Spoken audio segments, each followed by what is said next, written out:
वफाकी वज़ीर दाखिला मोहसिन नकवी से बरतानवी रुकन पार्लियामेंट लॉर्ड शफक मोहम्मद इस्लामाबाद में मुलाकात की। इससे अहम मुलाकात में पाकिस्तान और बरतानिया के दरमियान दरीना ताल्लुकात, बाहमी दिलचस्पी के अमूर और दो तरफ़ा ताउन को मज़ीद फ़रोग़ देने पर तबादला ख्याल किया गया। वज़ीर दाखिला मोहसिन नकवी ने गुफ्तगू के दौरान कहा कि पाकिस्तान बरतानिया के साथ अपने गहरे और तारीख़ी ताल्लुकात को इंतहाई कदर की निगाह से देखता है। उन्होंने बरतानिया में मुक़ीम पाकिस्तानी कम्यूनिटी के किरदार को सराहते हुए कहा कि ये कम्युनिटी न सिर्फ दोनों ममालिक के दरमियान राब्ते का अहम पुल है बल्कि कसीर जहती तरक्की में भी फ़ाल किरदार अदा करती रही है।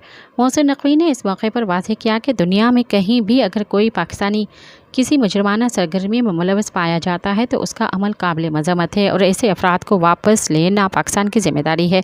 ताहम उन्होंने इस बात पर जोर दिया कि वो अफराद जो अपनी पाकिस्तानी शोहरत तरक कर चुके हैं उन पर ये जिम्मेदारी लागू नहीं होती। सब्सक्राइब कयो अवामी न्यूज़ HD के ताज़ा तरीन ख़बरुन ला ॾिसंदा रहो अवामी न्यूज़ HD।